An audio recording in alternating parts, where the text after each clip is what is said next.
Hello everyone, নতুন একটা ভিডিওতে সকলকে স্বাগত। আশা করি সকলেই ভালো আছেন। আজকে আমি আমার ভিডিওর মাধ্যমে তুলে ধরার চেষ্টা করলাম আমাদের উত্তরবঙ্গের রানী শ্রী শ্রী বল্লা রক্ষাকালী মায়ের পুজোর বিশেষ কিছু মুহূর্ত। তো এবারে দেখো, এখানে রানী মায়ের বাৎসরিক পূজা উপলক্ষে মহাস্নানের উপকরণ ও ফুল, বেলপাতা, নৈবেদ্য, ফল, মিষ্টি ইত্যাদি আয়োজনের প্রস্তুতি নেওয়া হয়েছে। এখানে মায়ের জন্য ক্ষীর ভোগ নিয়ে যাওয়া হচ্ছে। প্রসঙ্গত বলে রাখি, বাৎসরিক পুজো উপলক্ষে শুক্র, শনি, রবি ও সোমবার মাকে অন্নভোগ দেওয়া হয় না। বিশেষ ভোগ অর্থাৎ লুচি, সুজি, ক্ষীর ও মিষ্টি দেওয়া হয়। সকলই মায়ের ইচ্ছাতে আমাদের বাড়ির গাছের জবা ফুল আজকে মায়ের পুষ্প আরতিতে দেওয়ার সুযোগ পেলাম। জয় মা বললা তোমার আমার সবার মা। সকলের অক্লান্ত পরিশ্রম, আমাদের এত আনন্দ আয়োজন সবই তার জন্য। জয় মা বললা তোমার আমার সবার মা। মা সকলকে ভালো রেখো, সবাইকে বিপদ মুক্ত রেখো এবং তোমরাও ভালো থেকো। ভক্তি ভরে মায়ের পুজোর বিশেষ মুহূর্তটা তোমরা দেখতে থাকো এবং কমেন্টে অবশ্যই দেখো জয় মা বললা তোমার আমার সবার মা। জয় জয় মা। অবশ্যই লাইক করে দিও এবং শেয়ার করে সকলকে দেখার সুযোগ করে দিও। সেই সঙ্গে যারা আমার চ্যানেলে নতুন তারা চ্যানেলটা অবশ্যই সাবস্ক্রাইব করে দিও এবং পাশে থাকা বেল আইকনটা ক্লিক করে দিও। এরকম আরও নতুন নতুন ভিডিও তোমাদের সামনে তুলে ধরার চেষ্টা করবো। ধন্যবাদ বন্ধুরা।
যারা নতুন দেখছো আমার চ্যানেলটা, অবশ্যই চ্যানেলটা সাবস্ক্রাইব করে রেখো। এরকম আরও নতুন নতুন ভিডিও তোমাদের সামনে আমি তুলে ধরার চেষ্টা করব।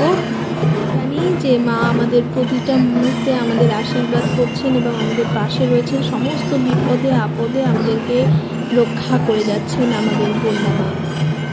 এটাই চাওয়া আমাদের প্রত্যেকের প্রতি বছর, যে মা নিজেও ভালো থাকুক এবং আমাদের সকল সন্তানদেরকে ভালো রাখুক, সুখে রাখুক, সুস্থ রাখুক এবং শান্তিতে রাখুক অবশ্যই। আর মা প্রত্যেক বছর হাসি মুখে আমাদের কাছে এইভাবেই ফিরে আসুক।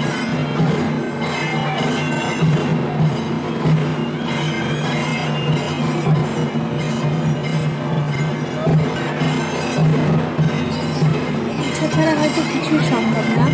মা হয়তো আজকে চেয়েছেন, তাই আমি এই পরম সুযোগটা পেয়েছি। আজ মায়ের যে আরতি, সেই আরতির বিশেষ যে প্রদীপ সেটা জ্বালানোর সুযোগ পেয়েছি। জয় মা বললে আমার মা সবার মা, জয় জয়।